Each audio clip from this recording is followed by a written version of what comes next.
अच्छा छात्राओं को मेरा जय हिंद। आज हम आप लोगों को बताएंगे कि एचसीएफ कैसे निकाला जाता है। और एचसीएफ 3 विधि से बनता है। पहला विधि होता है भाग विधि। भाग विधि से यानी भाग विधि के द्वारा बना सकते हैं। दूसरा विधि होता है अभाज्य गुणनखंड।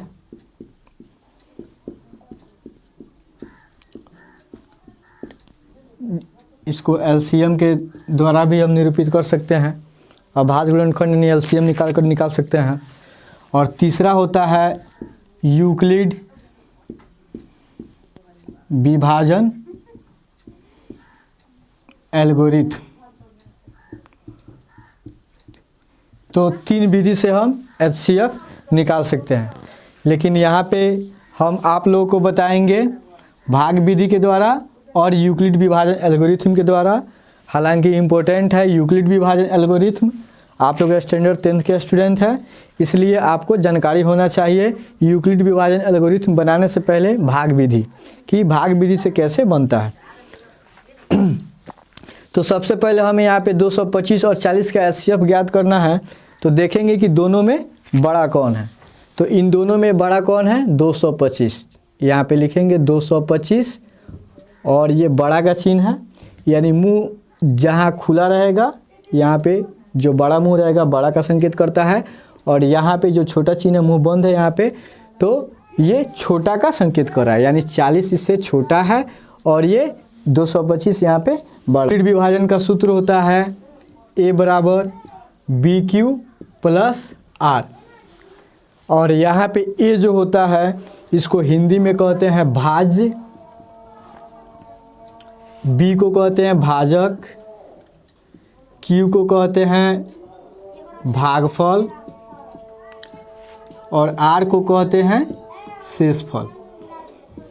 तो आप सभी जानते हैं कि भाज्य बराबर भाजक गुने भागफल प्लस शेषफल होता है। इसमें करना कुछ नहीं है। जैसे आप लोग भाग बनाते हैं, जैसे मान लीजिए इसमें बड़ा कौन है? 225 बड़ा है, 40 छोटा है, तो निश्चित ही जो बड़ा होगा उसी में छोटा से भाग दिया जाता है। तो यहाँ पे आप रफ कार्य कर सकते हैं।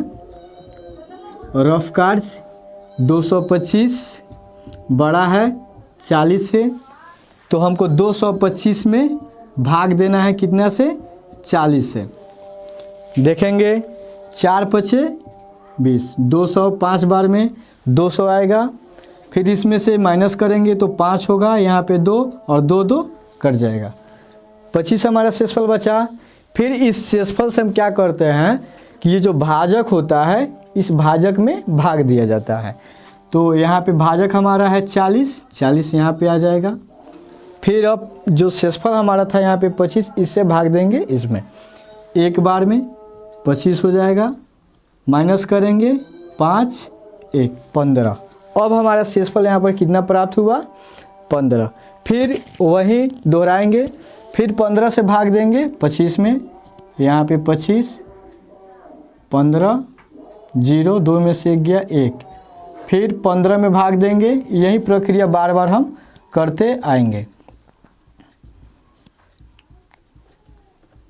यहाँ पे शेषफल हमारा 0, मतलब यहाँ पे शेषफल कुछ भी नहीं बचा, मतलब शेषफल 0 बचा।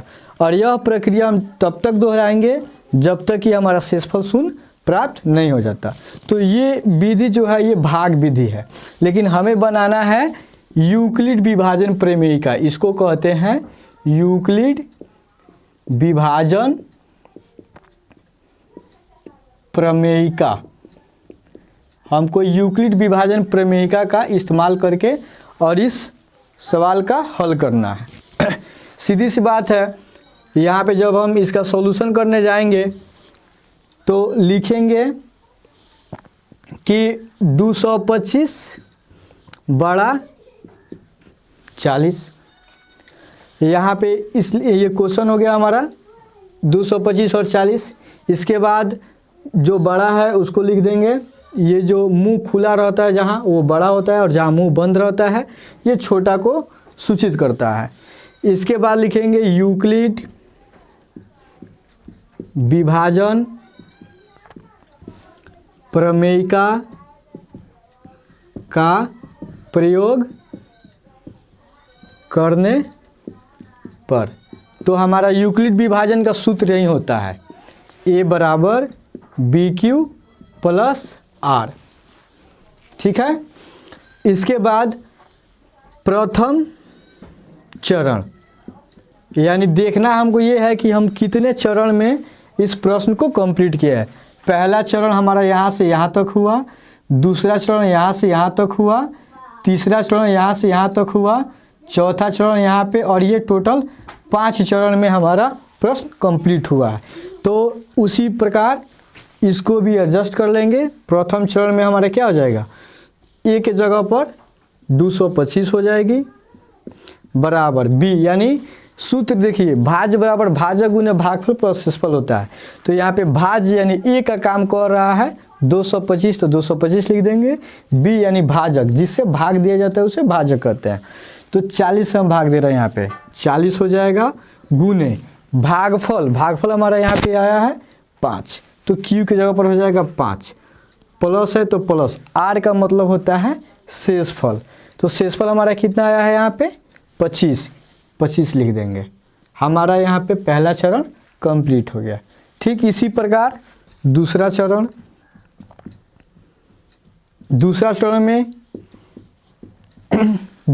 में हमारा भाज्य कौन बना है, यहाँ पे 40, क्योंकि जो हमारा भाज्य होता है वही जो यहाँ पे भाजक होता है वहीं आके यहाँ पे भाज्य बनता है।